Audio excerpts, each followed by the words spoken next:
Michael, you asked for this to be a special night at the Riverside. How special has it been? Yeah, very special. I know it's a two-legged affair and there's still all to play for in another game, but for our point of view, what we've had to kind of go through and the injuries and the squad kind of being where we've at and the setbacks we've had, and to beat a team with the quality of Chelsea in any circumstances for us is unbelievable. But to do it tonight, I thought the lads were just exceptional, outstanding effort, spirit was just off the scale, and I was just so proud of them. It was an incredible night. The earlier moments of the game seem a long way away now, but in those first 18 minutes, you lose Alex and you lose Emmanuel. What's going through your mind at that moment? Yeah, obviously it's not ideal, We you can't really plan for that. Actually, Manu had a decent opportunity as well, just as he got injured. But yeah, it was one of those really. I was quite calm. I thought, it was a like-for-like sub in many ways, and the boys that came on, Josh and Clark, he got into the game, settled into the game. The boys didn't really lose any of the rhythm. They didn't lose the organisation. It was the way they stuck together was as a squad was very special, and that's almost makes me so proud to see that, fighting for each other, scrapping for each other, and giving everything. The bodies were everywhere at the end. But it was great to see and a great feeling. I'm really proud of them. Was it a performance that had both character and quality? Yeah, we're realistic. We understand the game. We knew the way as much as we wanted to play and trying to take the ball as much as we could and play. We understand that as the game goes, human nature a little bit as well, and circumstances and tiredness. And as the game went, it was going to be they were going to come at us and have a lot of the ball. I thought we managed the spaces which we were covering very well and showed them into certain areas. You're constantly waiting for that moment because what they're capable of, and they did have some opportunities, and we rode our luck a little bit at times. Maybe we could have had a moment or two extra on the counter attack. Maybe I'm being a bit greedy, but so yeah, we had to show a little bit of everything, and the boys were fantastic. Hayden Hackney got the all-important goal, and we saw your celebration on the touchline. You've had some great moments in the game yourself, but it appeared that it really meant something special to you and everybody here tonight. Yeah, because I know what it means to everyone, and it was fantastic for me. But not so much Hayden, but obviously couldn't write it in some ways for Hayden for what he is for this club, and delighted for him. But in the whole place, to see so many people so happy, it was pretty special. 2 weeks, you turn up at Stamford Bridge, you have the advantage, you've got 2 games in between, they have a little mini break. Is it better for you to keep the momentum going? Does that help? We'll need a lot of help, obviously, going down there. The game's not tied. You say an advantage at this stage we probably have, but we know the task ahead of us. We'll enjoy tonight. We've obviously got another massive game on Saturday that we'll kind of have to try and some ways forget about this, and we'll be ready for the next game. Hopefully get a few bodies back as well, and attack the game like we did tonight and see what happens. This club's had some great moments, but this region's also had some tough times. Have you given people something to dream about in a fortnight's time? Yeah, football's about dreaming. Things happen, cup competitions. Tonight shouldn't probably have happened, and we found a way to make it happen. The boys were incredible, and we'll go down there with our eyes wide open and we know what to expect, but it doesn't stop us from trying. Well done. Cheers. Michael, you've given yourself a great chance of progressing to Wembley tonight. We give ourselves a chance. Yeah, we're realistic as well. I think it was an incredible game and an unbelievable, outstanding performance from the players.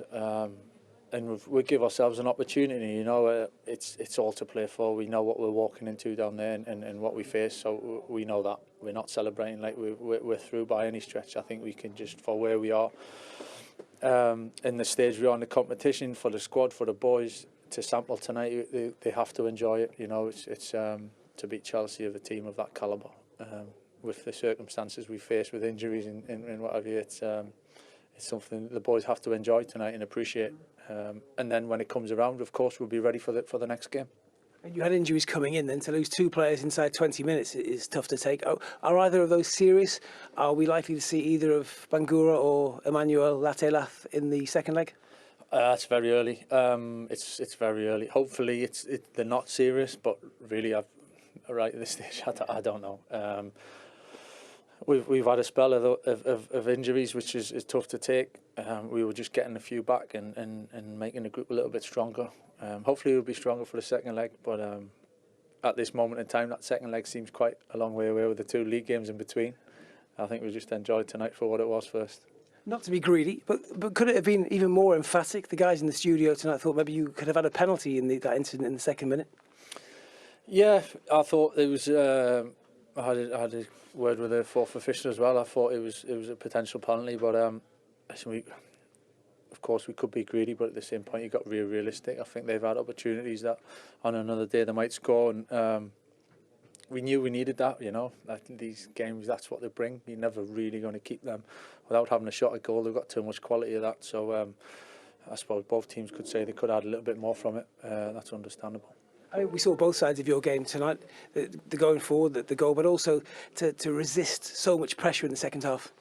It shows the spirit of the boys. You know, a lot of that, it was a little bit tactical to start with, but in the end, the way the game goes, I think it comes down to determination and sacrifice for each other, really, and willingness to fight for the cause. And the boys were just absolutely outstanding at that.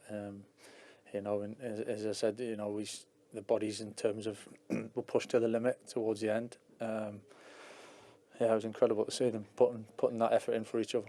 You know your history. 20 years ago, Borough got to the final of this competition. They beat that invincible Arsenal team to do it. Is there genuine belief now in that dressing room that they could do it again this year? Listen, I'm sure there's belief from the boys, and there's hope and there's belief for sure. I keep saying we've got to be realistic, and we are realistic. We know it's a big ask and a big challenge for us. So. But of course, we'll enjoy it. We'll look forward to the next game and give it our best. And for him this evening, but actually to lose 2 players inside the first 20 minutes, make 2 subs, and then not make any other changes. And as he said, he was really pleased with the way those 2 players that came on hit the ground running. Yeah, I mean, Clark's obviously very experienced as well, so for me that was a given. That was pretty easy for him to slot in, but you still got to be up for it and talk about that spirit, and that was clear to see. Coburn again worked tirelessly like he did against Villa on the weekend. So he's right. I thought that it didn't knock them at all. They just continued along the same rhythm, the same way like they did before those substitutions. So very positive for them. And he's right. They're in a slight advantage, and they know what they've got ahead of them at Stamford Bridge, and it's going to be even tougher than it was tonight. But they've now played, I mean, you highlighted pre-match how well drilled they are and how they protect the middle, but they've now gone 2 games against Premier League opposition in the Cup and been beaten by 1 massively deflected goal a couple of minutes from time in the FA Cup and 1 here tonight. Absolutely, and they'll have taken, loads of confidence from the Aston Villa game. Tight, losing 1-0 to a team that's flying in the Premier League, isn't too bad of a result. So that will have given them confidence, and they would have taken what they did in that game really well, and they've applied it this evening, and that's why they've got the result. And they constantly asked questions of Chelsea. How much do you want to play us here in this very cold northeast region? and they weren't up for it, and they asked questions, like they did it all evening. And I thought the way that the players came in the first half, it says a lot about the plan and the coaching. And what Michael Carrick's doing is that you are forced to make a couple of changes within the first half. Your ideas for the second half probably go out the window, but the amount of trust and faith that he's got in the squad and the players, the buy-in from the players to come in and enhance the team's performance, you can't help but think, what a fantastic night for everyone here at Middlesbrough. And when you look at how they defended and you look at the numbers here, Jimmy, you look how disciplined they are, how they all interchange and move to deal with Chelsea. Yeah, and they did it brilliantly. They put their bodies on the line. They worked really hard. They made it at times really physical. They were hard to beat. They have got 10 people behind the ball. Strikers are behind the ball, and from there they go and put the pressure. Chelsea couldn't find, the final ball that could hurt Middlesbrough. Here again, they get the ball, turnover, but it doesn't faze them. They were happy with the crosses coming in and defending them well. And from there, when they won the ball, they would break and get a little bit of joy. So they done it ever so well today. They deserved it. Yes, in the first half, They were lucky with Palmer's missed chances. But you go and find your own luck, I think. I always say that. You go and find your own luck. And from there, you capitalize, you know. And they did that today. And they deserve to have won today. And it will be exactly the same plan, one would assume, in a couple of weeks' time. Yeah, for Middlesbrough, yeah. I think, if anything, there's a tendency, because you're 1-0 up, that you kind of even go there with a sense of being a little bit even more defensive right from the off. But you can't afford that, because I don't think playing 90 minutes at Stamford Bridge that deep like they did in the second half is going to work for them. So they're going to have to try and play like they started this game, go in there almost like it's 0-0 and approach it the same sort of manner. I just think, you know, with Chelsea, we talked about before the game which Chelsea team was going to turn up today. And it was one that was on the front foot. They did force errors in that first half. Had they taken one or two of those chances, maybe the result would have been completely different. But there's still a lot of work to be done for Chelsea, and there's a lot of inconsistency still there.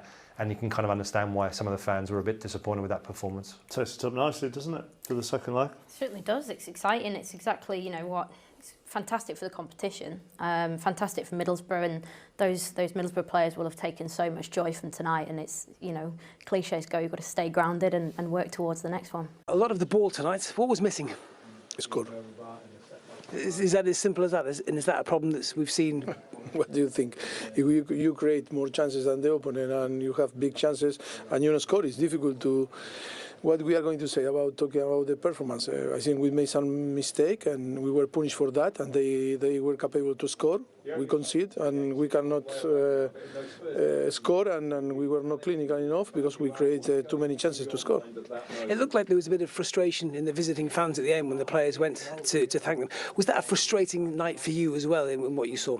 I didn't see what is going on after, what happened after the game. It's the first leg. It's 90 minutes. We have another 90 minutes. It's 1-0 down, and we know that in Stamford Bridge we should win if we want to win the final. But there's still 90 minutes to play. Did you see enough from your players tonight to think that you have got enough to beat Middlesbrough at Stamford Bridge and turn this around? In terms of attitude, yes. In terms of effort, yes. And then we missed the quality on the last third to score, because I think we create chances and we were not able to score. Best of luck, thank you. Maurizio, we spoke at length before the game about attitude and performance tonight. What was your assessment of both of those from your players this evening? No, I think today the approach was good. I think, and then the attitude, we cannot say nothing. Only that I think, make some mistake in the first half. I think we gave the chances to score. And then, yes, they were so aggressive and they were really tough. They play in transition, in counter-attack, and with the block really deep. And it was difficult for us to break down this block. Yes, I think it's. And then we had too many chances to score, but we didn't score. That is football, of course. Really disappointed is the first half of the tie, because after 90 minutes we have another 90 minutes on Stamford Bridge, and yes, I think we need to be positive. We've spoken a number of times this season when you've created chances but failed to take them. How much do you still feel that frustration? And what do you put that down to, Maurizio, amongst your players? Is it belief? Is it sometimes lack of self-belief in those big moments? No, I think it's how we compete. I think we made some mistake, and I think we were punished for that. In football, that happened. It's only to be tough and to be, to keep pushing. Disappointed, because I think if we assess the performance, I think we were better side. We create more chances. We have clear chances, but we didn't score, and we were not clinical. And it happened during this season. After 6 months, I think it happened a lot. So many games that we didn't win because we were not clinical enough. We have lack of some time to score and not to create chances, because we are creating too many chances, but we are not scoring. And this type of game, if you don't score, it's difficult to win. You only now play one game before the second leg of this semi-final. You've had a number of injuries. Does that help you to prepare for that second leg, having that little winter break that's coming up?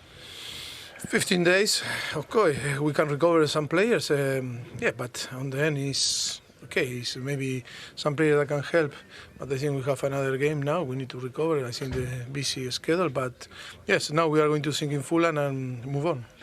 What do you expect from Middlesbrough in that second leg? They have a slender advantage. The onus will be on you. How tactically different or difficult, could that be at Stamford Bridge in a fortnight's time? Well, I think we are going to expect a similar game than today. And yes, we have 90 minutes to play, and we need to be capable to win the game, to score goals, and to go to the final. If not, it's going to be our mistake. And finally, Maurizio, at the end of the game there, we saw Thiago Silva go over to your travelling supporters, some of whom seem to be very unhappy, and calm them down. What's your understanding of that situation? No, I didn't see what is going on there. On the game, I cannot say nothing about that. Only that, of course, that we can understand that our fans will be should feel disappointed about that, but still 90 minutes to play. Maurizio, as always, thank you. Thank you very much. Yeah, the players did go over. That isn't Graham Potter, by the way. The players went over, a few of them, towards the end, and the fans were frustrated. Thiago Silva tried to calm everything down. Not all the Chelsea players went over, and obviously some fans are more angry than others. What did you make of what Mauricio Pochettino was saying? I get what he's saying in terms of chances created, not taking them. Had they taken their chances, obviously the game would have been a very different outcome, most likely. So I get that, the frustration, but it's a similar problem for Chelsea all the way through. I think the bigger picture is that there was a sense of lack of intensity at times. Jimmy was saying earlier on, they seemed to run out of ideas. There just didn't seem to be any free flow. Even when Broja came on, he wasn't always as a number 9 up front, where Raheem Sterling was there often as the target man. It just felt, I can understand why these fans would have been disappointed. It was a team that you look on paper, Chelsea should win this game and win this game comfortably. But you can't underestimate your opponent, and I think Middlesbrough did extremely well today. The clear-cut chances that Chelsea had came in the first half, really, and Middlesbrough contributed to those. As I know that they all fall to Cole Palmer, but 2 of the 3 are contributed to by Middlesbrough. Yeah, and this is probably the only thing that Howson did wrong the whole game, was nearly assist Cole Palmer for the opener. But again, the guy said it at half-time. There's one Chelsea player at the moment, you want this ball to fall to, it's Cole Palmer, and he just drags it wide, but you back him any day. And then this one here, I mean, I know Mark Schwarzer said it was rainy and that's why the keeper didn't catch the ball. But, Cole Palmer, you back him, and I can't think of an excuse to forgive him for that in that situation. that happens to... Other than get your head over the ball. That can happen to the best once in their lifetime, and it's Palmer today. This one was more for me, this one really, and the first one he needs to score because it's at his good foot, and you see the angle there, and that is where he needs to materialize that goal. But as you say, players miss chances, don't they? But only one of those chances was Chelsea created. Yeah, you can in both ways. Yes, it is you can see it as a mistake of Middlesbrough, but you can also see it of pressure of Chelsea. Chelsea is putting pressure, and they are forcing Middlesbrough to make that mistake. So. You can see it both ways. I rather look at the forward play and say, okay, that's good pressure. You have forced them to make that mistake, and that's why you get an opportunity. He needs to score that. Normally, if you give him 10 of those chances, he put 8 away of those. Most of the game happened in this half of the pitch below us. Did you ever feel that there was a goal coming for Chelsea? I think the way that Chelsea played in the second half, to be honest with you, no, I didn't. I thought what Middlesbrough did even better in the second half was really restrict Chelsea to crosses, and that was probably the best chance that fell to Conor Gallagher. He did well to get the shot off. This one from Mudryk, catches it well, but comfortable catch, was it? Yeah, I mean, I think when Chelsea got the ball out wide and got it out early, and there's a first-time cross into the box in between defenders, goalkeeper, that's when they caused problems. Broja did it once in this half. I think this is the chance now. This is the best movement, but it shouldn't be Broja that's doing this. It should be Mudryk that is doing that, and Broja in the middle to put it away. And that is the disappointment about it. The best movements and patterns that we saw from Chelsea came when Middlesbrough actually dived in and broke out of their sort of secure defensive structure, and they sort of put too much pressure on the Chelsea players. And I actually think it would have been a different game if Middlesbrough were naive and they got up to Middlesbrough tighter. But what they did really nicely, I thought, Middlesbrough, was that they just stopped the space. And they pressed when it was necessary, but you didn't see a player, apart from that chance where Broja squares it, where a Middlesbrough player has actually just broken out and disrupted the structure that Middlesbrough did so well to keep throughout the game. For me, in that final third, especially at the bottom in that final, there was not a lot of movement. There was not a lot of them five-yard runs just to get past your centre half. Yeah, you're not going to get the ball, but you're opening some space for somebody else, and then somebody else goes again. And from there, little angles you get, and you get movement. You're moving them. Yeah. So with even sometimes not getting the ball, that didn't happen enough for me in the second half with Chelsea. I mean, is that because when you look at the attacking players, they're not playing together necessarily week in, week out, and therefore they're not understanding each other's movement, or they're maybe playing in slightly different positions? No, I think it's a combination. It's a new team. It's new players. It's not like a set team and one or two new players that you fit in. It's all new players, and everybody wants to show that they are worth of being at Chelsea. And sometimes, you know, you end up doing too much, and you end up doing more with the ball and taking too many touches or whatsoever. And I think that's what's happening a little bit with Chelsea. Congratulations, you're halfway there. Johnny, you can hear the Riverside rocking tonight. How do you assess that performance against Chelsea? Well, I think we got there and we're still in the tie. I think that's what we wanted, you know.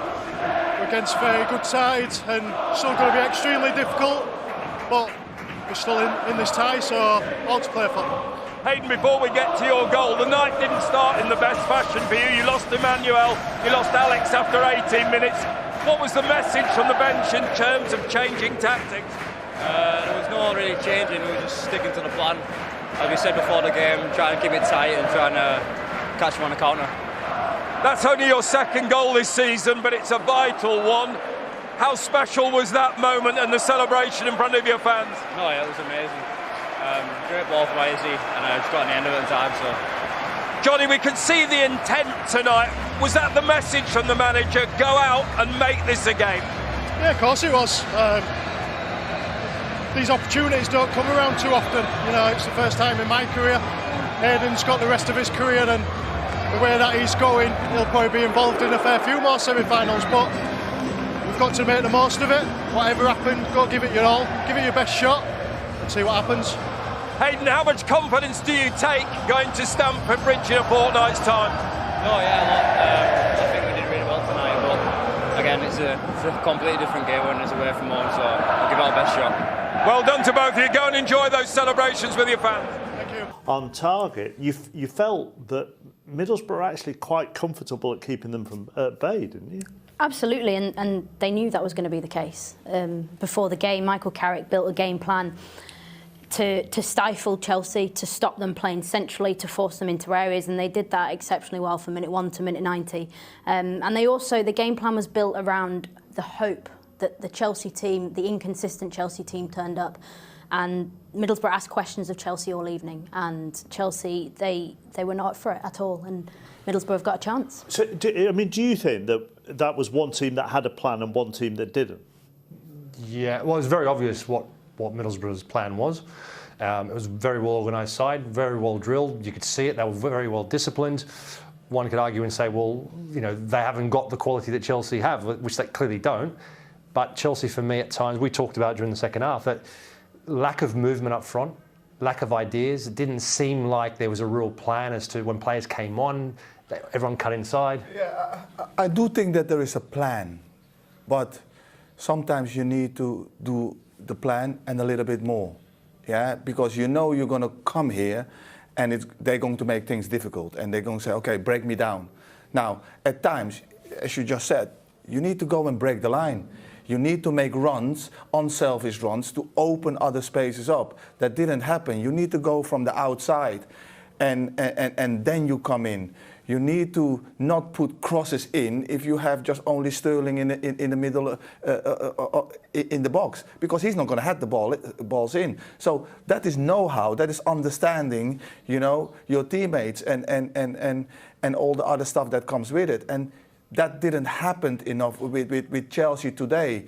It was a little bit slow, a little bit laboured, and Middlesbrough then forced them to make mistakes, and there were too many turnovers for Middlesbrough to have joy, and that's why they were dangerous. So is that for you, with both your playing hat on and your coaching hat on, is that for you then seeing a Chelsea team who are not taking the initiative themselves, those players? Well, it starts first of all with the mentality, you know. It starts first of all with the mindset. Look, we need to go 100 miles an hour here, and we need to do things quickly.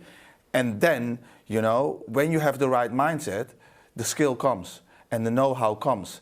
And you basically put then the opposition on the back foot. They didn't really put the opposition on the back foot. Yeah, second half, they had like a lot of the ball, but they didn't go in the right areas. It doesn't matter how deep Middlesbrough is sitting. There's still room behind that space. Yeah, it might be not enough, but still you have to try to break that line. They didn't break that line enough. And the space in behind was something that Middlesbrough themselves exploited with Chelsea for the goal, and also 2 or 3 other opportunities in that first half. Absolutely, and you know, before the game, the channels were always going to be a threat for Middlesbrough when they turned the ball over, and this goal comes from the ball being fizzed into the channel, almost with hope, but there's a little bit of intent behind it as well, and Jones was absolutely fantastic this evening, and this little ball tucks it in, and you know, offensive midfielder making that late run into the box. You just watch here, Caicedo, he knows where he is, but he's in front. He's got to make up the ground to get back in. And Hackney just carries on his run. He puts the brakes on a little bit, speeds up, and that is excellent. Just reading the play and knowing what Jones is doing at this point. Hackney comes into the picture, and the finish as well. There's 3 defenders, isn't there? There's 3 Chelsea players defending there, well, in a defensive position, but no one really defending. So it's a poor goal to concede. I just feel that, yes, Middlesbrough are going to have chances on the counter because Chelsea have so much domination of play. They're going to be up the pitch. There's going to be gaps. I just thought they were naive and not well, maybe not communicating enough. I'm not really sure. It just looked like a side that maybe they came here thinking it was going to be an easy ride. That little thing that you just highlighted there is the way he slows it down before he goes again to arrive on it. I made a career out of it. Like runs into the box from midfield. Yeah. I know, I can see it, and the way that he puts his brakes on as he recognises that Jones is held up, Disasi. I think it was Disasi, and then he gets the ball across, and that's when he accelerates, and that's when he jumps, and the finish to add to that was absolutely fantastic. Yeah, no, the finish is brilliant. Is really well taken with his weaker foot. He opens up his body and he then slides it in. The goalkeeper has got no chance whatsoever. But we can't forget Caicedo. Caicedo just, it becomes a 1v1, yeah, and if you have determination, you don't lose your 1v1. It's a simple one, and you just keep on running with your man, and you make sure that you stay with him, and then at the last moment you give him a little nudge so that he cannot put that ball in. He stopped. But that's the flip side of midfield play. Yeah. When you're running back and doing the other work, you have to always assume that your player's going to score, because you've got to want it more than them when you get into that situation. Yeah. And I have no idea why Caicedo stops and he puts his hands around his back, thinking that the cross is going to come in. But if he's actually reading the play, he knows that the ball's not actually going to get crossed into that area. He's just got to stay with Hackney, and the goal never happens. Isaiah Jones set up that goal for Hackney. He won Player of the Match, and he's with David Craig. Isaiah, the manager challenged you to make this a special night at the Riverside. How special has it turned out to be? Very special. A good performance from the team, solid defensively, and obviously we scored the goal and got the one of Richard, but it's only half time. We still got to go to their pace and get the job done.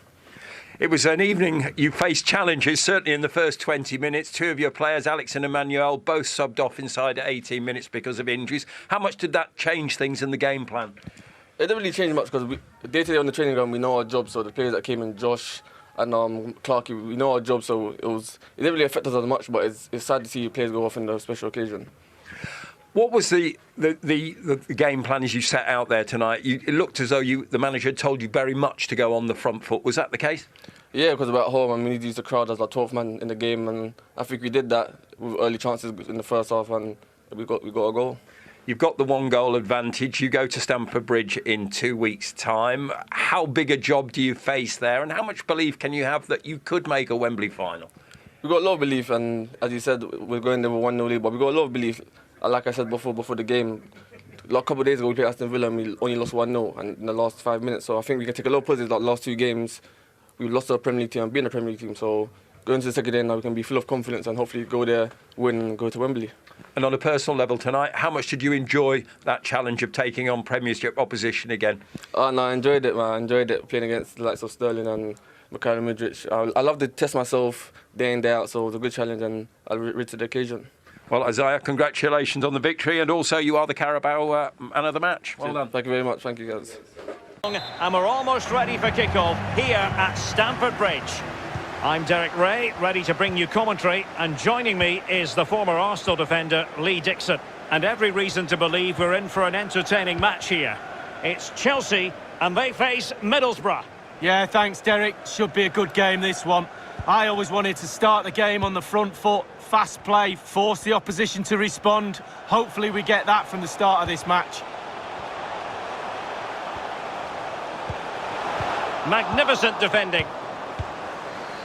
And a look at the Chelsea starting 11. N'Golo Kanté starts alongside Jorginho in the centre of midfield. And the starting row, well, flinging himself at the ball.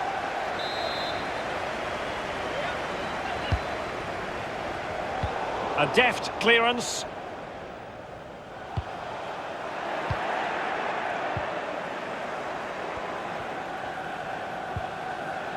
Kanté. He takes aim and able to get a body in the way.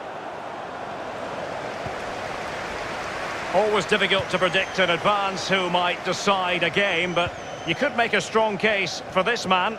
Lee, what are you anticipating seeing from him? Well, ball possession will be his key. People give him the ball because they know he links the play. You give him the ball, then you make a run. Oh, brilliant goalkeeping.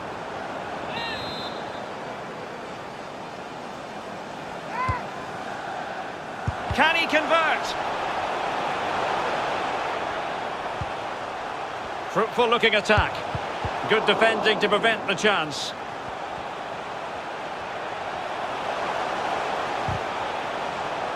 Untidy on the ball.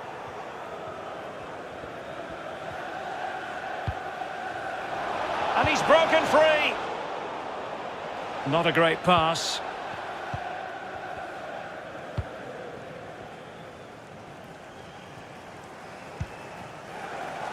Timo Werner. Pulisic.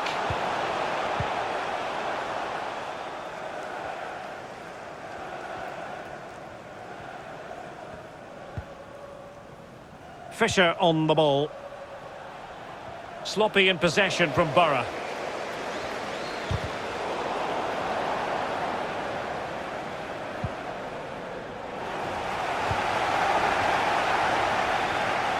Given away by Chelsea. Can they get in behind them? Just couldn't get it through.